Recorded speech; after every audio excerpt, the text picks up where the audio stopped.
to this sad fact that just 22%, 1 in 5 Republicans, say Joe Biden was elected legitimately. So how did we get here?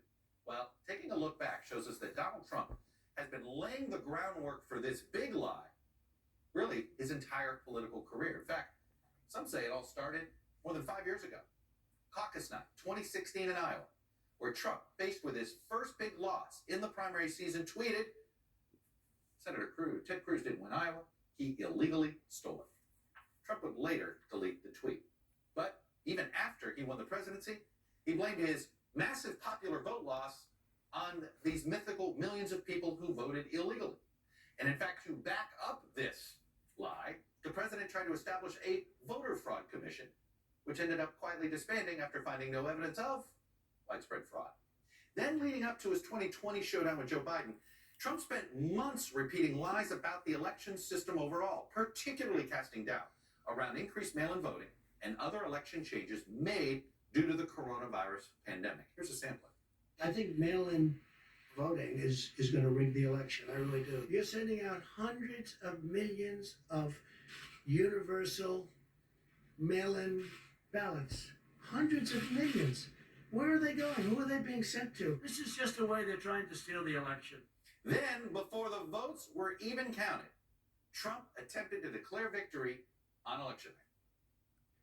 You just take a look at all of these states that we've won tonight, and then you take a look at the kind of margins that we've won them by. We were getting ready to win this election. Frankly, we did win this election.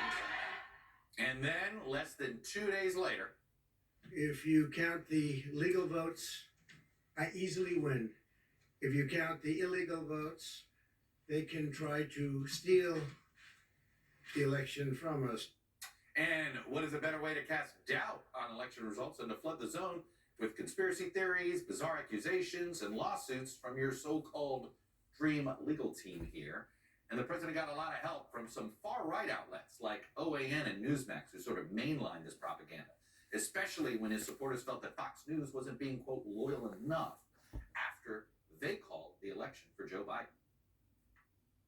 Right now, Joe Biden is pretending to be the president-elect.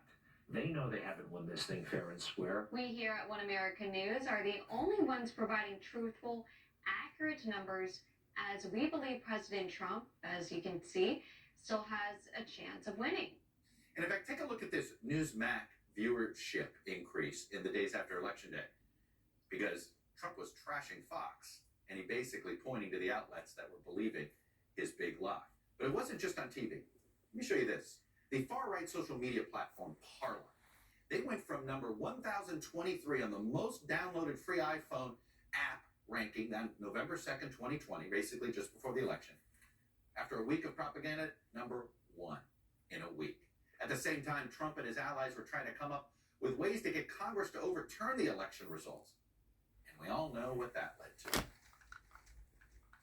And since the January 6th insurrection, we've seen the Republican Party and the president himself perpetrate the lie and whitewash the violence that happened that day, saying things like, the insurrection took place on November 3rd, Election Day. January 6th was the protest. In fact, in the first 3 weeks of December of just last month, Trump's Save America PAC put out 19 separate releases promoting this big lie. That's almost one every day again, just last month, nearly more than a year removed from the election. And the impact from this ongoing big lie does live on.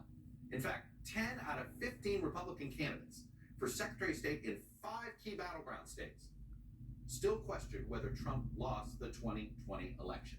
And among Republican voters, the impact is simply starting. Take a look at the erosion of confidence that their votes will be counted fairly from this October compared to last October. Look at this. Right before the election, you had basically Republicans and Democrats feeling pretty confident about the election. A year of questioning it and gaslighting the Republican Party, as former President Trump has done, it has eroded that confidence basically in half. That is